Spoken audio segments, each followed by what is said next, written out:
This video is created by a Ahmedabad blogger channel, strictly for entertainment purposes only. The content of this video is not intended to hurt, offend, or disrespect the feelings of any religion, caste, community, or individual. All scenes and opinions shown in this video are not and are meant only for entertainment. અરે એવો જિંદગી કંટાળ્યો હું હવે કોને કેવું મને કેવું છે? અરે આવો ભગત મજામાં તમે આયા હો આયા બોલો કેવું બોલો ચાલે બીજું? બસ શાંતિ ચાલે આપણો ભગવાનની દયા સાચું સાચું કાલે શું થતું હતું ઘરે? કાલે કશું નહીં અવાજ આવતો હતો ને બહુ જોર જોરથી શાનો અવાજ આવતો ભાભીનો ના હોય એ તો પેલું બિલાડું આવ્યું હતું યાર બિલાડું હોય ને સાડલી પરથી આમ પડ્યું ને એનો અવાજ આવતો હતો તમે આગળ આગળ હતા ભાભી પાછળ પાછળ એ તો એ તમારે જોવામાં ભૂલ થઈ છે મારા વચ્ચે બિલાડું હતું પણ એટલે બિલાડી આગળ તમે હતા હા બિલાડા આગળ હું હતો એમ? પેલી લાકડી હતી એ તો એ બિલાડા મારવા રાખી હતી હા બરોબર કંઈક બીજું જ હશે. આ જે હોય બોલો તમારે કેવું ચાલે સારું હવે કોઈ કહેતા નહીં પણ હા બિલા હાવડી હતી ને એ જે હોય એમાં તો ત્રાસ ઓછો છે બાપા કંઈક તો હશે. એ તો વાળ ધોવાનું કીધું જ ના પાડે એમાં સીધો ધોકો લઈને વાય થઈ મારે તો જવું હવે આવું કોઈ કહેતા નહીં ને મારું નામ બગડશે પણ આટલા જોર જોરથી કેવી બૂમો આવતી હતી આખા ફ્લોર વાળા જોતા હતા ખબર છે?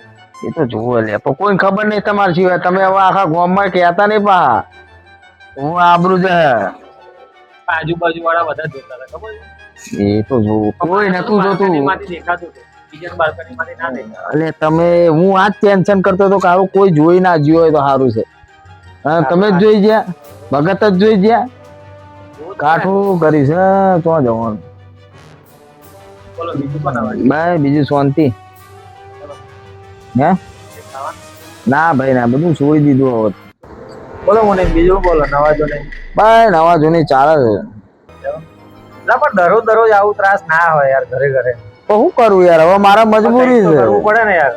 આખા ગામમાં હું લોકોને બીવડાવું અને મારું બૈરું મને બીવડાવે મારે કોને કહેવાનું પણ રાત્રે 12 વાગે 1 વાગ્યા સુધી અવાજો આવે ખબર છે? છોકરાઓ ઘરમાં હોય શું લાગે છે? એ તો મહાભારત સમજી લેવાનું તમારે એવું બીજું બિયાવણ ના હોય યાર પણ તમે કોણ કહેતા નહીં પાહું ના હું કોઈને કહેવા ના જાઉં પણ બધાને ખબર પડી જાય. અલા ના હોય તો ભગત જોવો ને આની કોઈ દવા હોય તો શું દવા? કાં તો એ બેરું થઈ જાય કાં બોબડું થઈ જાય કાં તો પછી હું બેરો થઈ જાઉં એટલે અમારે બાંધવાનું બંધ થઈ જાય એ તો લાકડી લઈને ચાલુ થઈ જશે. એ વાપર જ નહીં ને યાર બોબડું બોલીએ કે નહીં અને હું વાપરી શકું નહીં એટલે મગજ મારી જ નહીં ને યાર આ તો બહુ મગજ મારી થાય આ બધું તમે નવી નવી વિડીયો જોઈને આવો એટલે આ બધું નાટકો કરો હે? આ ભગત હવે આબરૂ લઈ જાય મને એવું લાગે આખા ગામમાં ફૂંકશે હો એટલે આ શું લઈને આવ્યા તમે? હવે મારે શું કરવાનું આ લો રાખો હા ગમતો હા લો તા વાપરો એમાં મળ્યું ને? ઓવે તો કે આલ્યું હશે આ ને તમને? પતિ પીડિત હોય ને એ લોકો માટે છે આ નિશાની છે તમે દુખી નહીં આપણે કોઈ દુખી નહીં આપણે મસ્ત આપણું બૈરાન મારું બૈરાન ક્યારે અવાજ સાંભળ્યું તમે? પાછું વાંધો નહીં સારું પણ તમે હવે કોઈનો મહેરબાની કરીને આવું કહેતા નહીં ના કારણ કે આપણી ઇજ્જત છે તમને ખબર તો હ માર્કેટમાં પણ ઘરમાં નહીં ને. હવે ઘરમાં તો બધાને એવું જ હોય સરપંચ નો ફોન આવ્યો ફોન આવ્યો. સ્પીકર પર કરો. હા બોલો સરપંચ મને તકલીફ પડી છે જોરદાર બોલો બોલો તો મેઢો મરવા પડ્યો છે બૈરન ત્રાસથી એને શું થયું બાપા એનું બૈરું એના રોજ કઈક ને કઈક લાવડી કરતું હોય છે તે આ બેઠા છીએ તેને કલાકથી સમજાવું છું સમજતો નહીં ટાવરે ચડીને ભૂસકો મારું ડાબે ચડીને ભૂસકો મારું એવું? ઘણા પાકો દવા પીવું ને એવું બધું નાટક કરી રહ્યો હતો હવે આ સરપંચ ને કોણ સમજાવે કે હું આ બૈરા રાતા ચોર છે મારા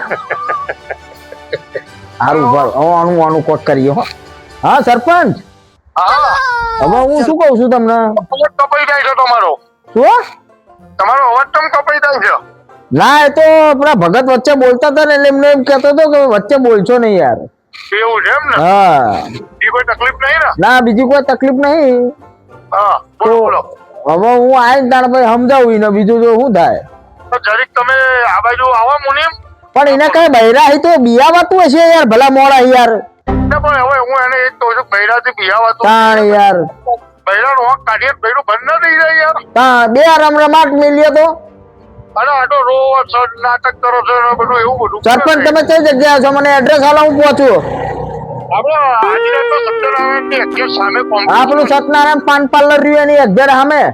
હા પેલા કોમ્પ્લેક્સમાં સીડીમાં લઈને બેઠો છું હું એને. ઓકે ઓકે ઓકે સારું, તમે એને હાચવો. હા હું આવું. તમારે જલ્દી બહુ ટાઈમ ના લેતો 10-15 મિનિટમાં આવી જતો કારણ કે ગોયો થયેલો ને એટલે હું હાચવીને બેસી રહ્યો રોવો તો ચાલ કરો છો. ના હોય એટલો બધો સિરિયસ છે, એટલો બધો ત્રાસ છે. અરે શી ખબર યાર હવે શું મેટર છે. હવે તમે આવો તો તમને કહું આખી વાત. હા હા હા હા સારું સાંભળો, સરપંચ ને પેલા જઈને ગમગમાવું બૈરામદાસજીની પર ઉતાર નાખું, બરોબર, મારા બૈરામદાસજીની પર ઉતાર નાખું અને આપણો આજનો કોઠો પૂરો થઈ જાય. કારણ કે પેલી મારો અમારે મેર આવતો નહીં, મારે 2 જણ વર્ગાવું, બરોબર. સારું હવે ભગત તમે ઘેર જો, હું જઉં છું અને કોઈ કહેતા નહીં, બરોબર. એ સારું મેઠા ચમ બેહી રહ્યો છે શાંતિથી તું? હા શું થયું તારે? જવા દેનો. શું જવા દે? શું થયું બોલ હેડ. બૈરાનો ત્રાસ શું હોય? શેનો બૈરાનો ત્રાસ તારા? ઘરનો. શું થયું એમ કે જલ્દી મને વાત કરાતી. હું પગાર હતો 15,000 આવો દર મહિને. હા તો એની જગ્યાએ 14,000 આલ્યો. હા તો કે 14 કેમ જ આલ્યો? 15 પૂરા લાવો. હા તે 1000 ક્યાં લેવા દેવું મારે? તે ભાઈ આગળ બીજું? આગળ રોજ એવું ને માથાકૂટ નાની વાત રોજ બાંધવાનું. રોજ એક એમ શાંતિ જ નહીં જીવનમાં? ના તો તમે મરવા ચમ દોટ કાઢો છો? તમને ફોન પડે છે બધો પાછળ કેટલું બધું પડ્યું છે? પગાર આવ્યો ભલે 15,000 ની જગ્યાએ 14,000, તો 1,000 રૂપિયા માટે તારે મરી જવાનું? રોજની કંકાસ તો સુધીએ ને. તારા મારા બેટા કંકાસ થી છૂટવું છે? હા રોજ બાંધવાનું. દોડાવો લે મરી જાય પછી શું થશે ખબર છે તમને? બૈરાનો ત્રાસ તાર એકલા જ છે? દુનિયામાં તું પૂછ્યા કોઈને બૈરાનો ત્રાસ નહીં બધાને? શક નહીં? મરી જવાનો કોઈ તમારો સમાધાન છે? મરી જવું તમારું સમાધાન છે? આના ડોબો જ રહ્યો સાથે સુધર્યો નહીં. છે જ મગજ નહીં દોડતું તારામાં?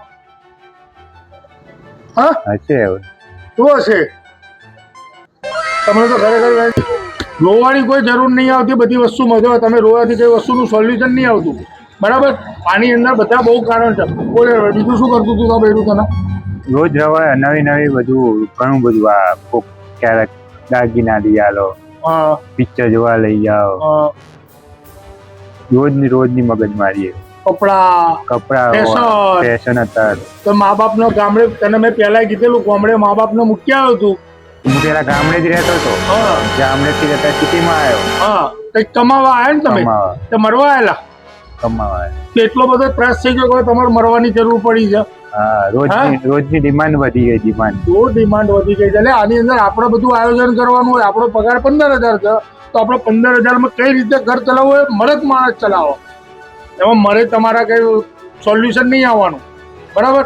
હવે 15,000 પગાર છે આપણે, તો 15,000 ની અંદર થી આપણે 1,000 રૂપિયાનું દૂધ લાયા, 2,000 નું કરિયાણું લાયા, 3,000 વાપરવાના રવા દીધા, 500 બાટલાના થયા, બરાબર? શાકભાજીના 500 થયા, તો દર મહિને તાર જોડે 5,000 રૂપિયા વધે ભાડું ભરતે. તને ખબર પડે છે? શોખ તો આપડે બંધ કરાવવા પડે. તું તાર બૈરાન પહેરવાનો તો જો તાર બૈરું તાર જોડે આવ્યું છે, કંકોત્રી લખેલી છે ના? હા તો પછી શાંતિથી સમજો, થોડું વિચારો, બરાબર? બધું બુદ્ધિ દોડાવો. અને બૈરું શું શંકર ભગવાને નતા પહોંચી વળ્યા, પાર્વતીના નતા પહોંચી વળ્યા, એટલે આપણે નહીં પહોંચી વળવાના. પણ એની અંદર આપણે પ્રેમથી એને સમજાવવું પડે, બધી વસ્તુ વિચારવી પડે. તમે આ રીતે કરો એમાં ના ચાલે, બરાબર? પેલા મુનિમને બોલાયા છે, ભગત મુનિમ આવે છે 2 જણા, એને સમજાવો, બરાબર? થોડો કકરાટના ઘર ઉભા ના કરીશ, મરવા ના જવાય. એક દાડાનું હોય તો સમજ્યા, રોજનું થયું એટલે ભાઈ રોજનું થયું વાત સાચી છે. બધાને ઘેર વાહન નાના મોટા ખડે, અમારે ખકડો, પણ અમારે આટલા બધા નહીં ખકડતા. તમારે કંઈક વધારે ખકડી જાય, અમારે મહિનામાં એકાદો વાર ખકડે, તારો રોજ ખકડે છે. તારું કોઈ ખબર નહીં પડતી, પણ આટલું બધું ના હોય યાર. એમ તો ના દોડ્યા હોય ને. એ વાત તારી સાચી કે એમ ના દોડ્યા હોય, બરાબર? પેલો મુનિમ આવે છે, ભગત આવે છે, આવો બધા બોલાયા છે, બધા તને સમજાવવા 2-5 મિનિટમાં આવી જતો હશે, બરાબર? નજીકમાં જ છે.